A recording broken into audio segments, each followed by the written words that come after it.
दोस्तों नमस्कार, सत श्री अकाल, अस्सलाम वालेकुम। जहाँ भी होंगे आप स्वस्थ और प्रसन्न होंगे। आज की जो तलखी है केंद्र सरकार से, आज की तलखी और विशेषकर अमित शाह जी से तलखी है, बहुत तेज तलखी है माननीय योगी आदित्यनाथ जी की, जो कि महज 26 साल की उम्र में गोरखपुर संसदीय क्षेत्र से 1998 में पहली बार सांसद बने। 1 ईयर्स का वो पीरियड रहा। फिर 1999 में सांसद बने। फिर 1999 से 2004 तक उनका चला संसदीय पीरियड। फिर 2004 से 2009 तक चला उनका संसदीय पीरियड। फिर 2014 तक चला 2009 से संसदीय पीरियड।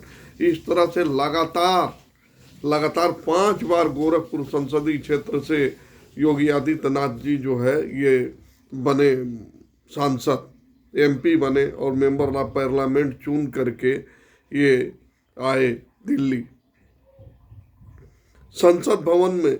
जब महज 26 साल की उम्र में चुन करके आए थे संसद भवन में, तो उस समय उनका चेहरा देखने लायक था। एकदम जो है अभी नवयुवक थे और 26 साल के ही उम्र में सांसद बन करके आ गए थे। और वो भी एक मठ से आए थे, कोई राजनीतिक कैरियर नहीं था। और गोरखनाथ मंदिर के ही नाते, पूजनीय होने के नाते जनता ने उनको काफ़ी श्रेय और प्रेम दिया, जिसके कारण वो आ गए संसद में और 5 बार जो है सांसद बने।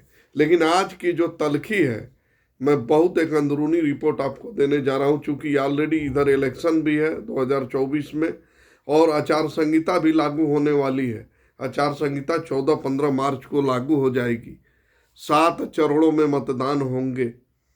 इस समय में जो 7 चरणों में मतदान होंगे और 14-15 मार्च को आचार संहिता लागू हो जाएगी। लेकिन यहाँ देखिए यूपी में इस समय बहुत जो ज़्यादा जो है आपसी तनाव है। बीजेपी के अंदर ही 2 फाड़ है। अब न चाहते हुए भी कल ओम प्रकाश राजभर जी को जो है कैबिनेट मिनिस्टर बनाना और दारा सिंह चौहान जी को मंत्री बनाना, ये मतलब योगी जी टालते टालते टालते अंतोगत्वा उनको ये प्रेशर में आकर के फैसला लेना पड़ा कि ओम प्रकाश राजभर जी को मंत्री बनाना पड़ा। ये बहुत ही एक प्रेशर का सौदा था। नहीं तो भरसक योगी जी ने प्रयास किया कि ओम प्रकाश राजभर जी को कैबिनेट में स्थान न मिले। और उनके एक खास विश्वसनीय व्यक्ति धनंजय सिंह, योगी जी के खास विश्वसनीय, उन्होंने अपने मुंह से ही धनंजय सिंह ने कहा था कि हम योगी जी के मठ से ही उनके बहुत खास लोगों में हैं। और एक योगी जी के खास व्यक्ति को उन्होंने सिर्फ चुनाव लड़ने की अभी घोषणा नहीं की कि शाम को पुलिस उनके दरवाजे पर चली गई और वो गिरफ्तार कर लिए गए और 7 साल की उनको कैद भी हो गई। कोर्ट ने उनको सजा भी सुना दिया। तो क्या आपको ऐसा प्रतीत होता है कि उत्तर प्रदेश में सब कुछ सामान्य है? हमें तो ऐसा प्रतीत नहीं होता है कि सब कुछ सामान्य है। उत्तर प्रदेश के अंदर बहुत कुछ असामान्य परिस्थितियों में चल रहा है, जो कि काफ़ी सामंजस्य की स्थिति उत्पन्न हो रही है कि मतलब ये जो 2024 का इलेक्शन है ये किस तरह से निकलेगा।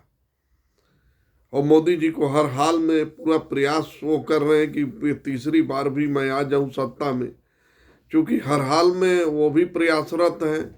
तो इस समय बड़ा घोर संकट है, क्योंकि आपसी मतभेद के कारण अभी देखिए मायावती जी का भी अलायंस हो सकता है इंडिया गठबंधन में। ये अभी कोई दूर नहीं है, मैं आपको सच्ची बात बता रहा हूँ। मायावती जी का भी अलायंस हो सकता है इंडिया गठबंधन में। और हमारी बातों को बहुत ध्यान से आप सुने, स्किप न करें। मैं 100% आपको गारंटी के साथ बता रहा हूँ, मायावती जी का भी इंडिया गठबंधन में अलायंस हो सकता है। तो अब इसका परिणाम आप समझ सकते हैं कि किस तरह से कितनी सीटें डिवाइड हो जाएंगी। उत्तर प्रदेश में 80 सीटें हैं और अगर जो मायावती जी का भी अलायंस हुआ तो आप मान के चलिए कि सीटें बहुत ज़्यादा डिवाइड होंगी और इधर महाराज जी का नाराजगी भी कुल खिलाएगा। तो इस तरह से काफ़ी तनावग्रस्त माहौल है उत्तर प्रदेश का। मैं बीजेपी को ही नहीं, कांग्रेस में ही अभी देख लीजिए आरएलडी से जो है ये साहब फिर बीजेपी में चले गए, और अटकलें लगाई जा रही थी कि जो है चौधरी साहब जो है इन्हीं के साथ रहेंगे। तो इस तरह से है, जयंत जी भी अब आरएलडी से, उनके भी एक विधायक को कल मिनिस्टर बनाई दिए योगी जी। तो ये राजनीति है, ऐसे ही चलता रहता है। आप हमारे वीडियो को लाइक और शेयर जरूर करें। मेरा न्यूज़ कैसा लगता है इसे आप कमेंट में ज़रूर बताएं। बाकी मैं इसके बाद जो आपको बताऊंगा वो महाराज योगी जी की पूरी जीवनी, कहाँ पे इनका जन्म स्थान है और कैसे कैसे ये राजनीति में आए, फिर कैसे कैसे अपने गुरु महंत अवैधनाथ जी के साथ मंदिर में रहे शिष्य बन के, मैं पूरी इनकी जीवन परिचय ही आपको बताऊंगा। धन्यवाद, नमस्कार, सत श्री अकाल, अस्सलाम वालेकुम।